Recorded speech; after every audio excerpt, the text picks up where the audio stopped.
You know, I was in an interesting live this morning. It was hosted by Creation Foundation. And I'm going to tag him in this video, so give him a follow. I think you'll enjoy his live. He had some topics that were so on point to the point that I had to literally make this video about the powers of being vulnerable.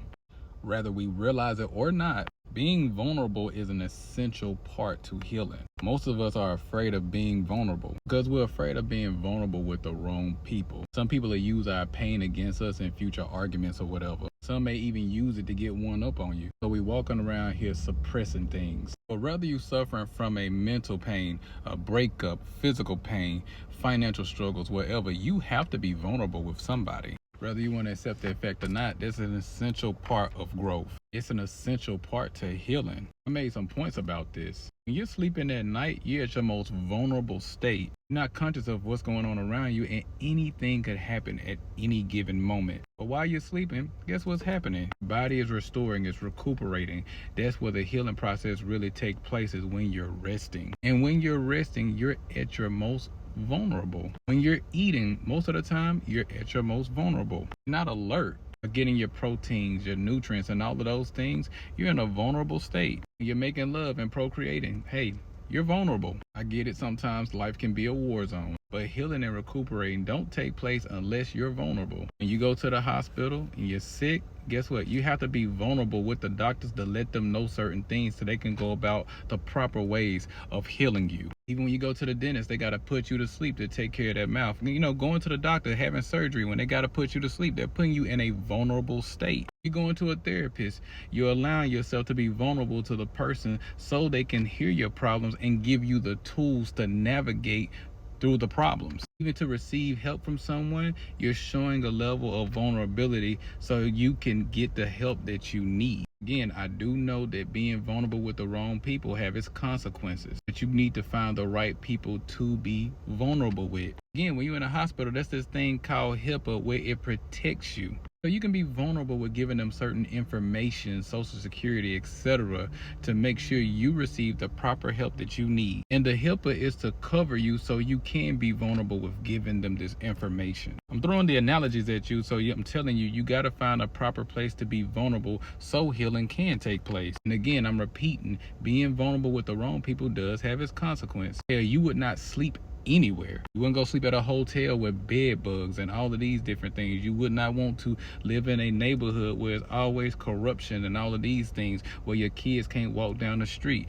You know, playtime is a vulnerable time. It's a relaxation, all of these things. This is the healing process. When it rains outside, the trees is vulnerable to the elements, the storms, the sunshine, when it's too hot outside, whatever. But some of us walk around with all these things built up inside of us, and we don't know where to unpack. We don't know where to sit down and drop our load, having this heavy thing on our backs, to the point we end up in a situation where we're walking around with suppression, and we're ending up hurting other people in the process. We're hurting other people who also having a hard time being vulnerable. But there's power in vulnerability as well. You can use it for bad and good. Did you know that? Some people use this vulnerability for like a pity party. They use it on good people who actually want to help them. They want to remain victims, so they develop this victim mentality, but they're not doing nothing but creating other victims, because sooner or later you will hurt the person that you're trying to get to cry you a river. I would say limit the time around people who's constantly looking for a savior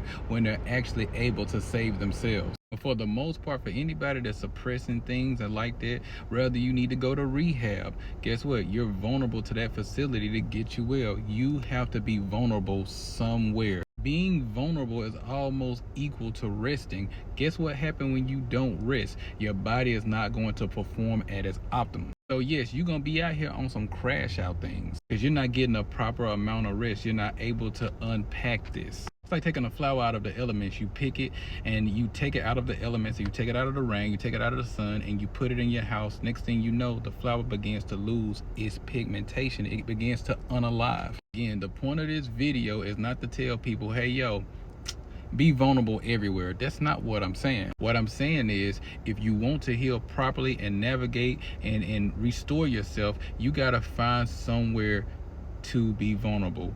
go get help. Go to the hospital, go to therapy, do whatever you need. Find some trustworthy friends, talk about it. Don't walk around suppressing it, because suppression leads to depression. One of the people I feel is one of the most greatest men in the world, Muhammad Ali, used to talk and be in the ring and do these poems. One day he caught Parkinson's. You seen him deteriorate over time. He got to a point where he couldn't even speak in the public. Constantly shaking everywhere. But you know what he did?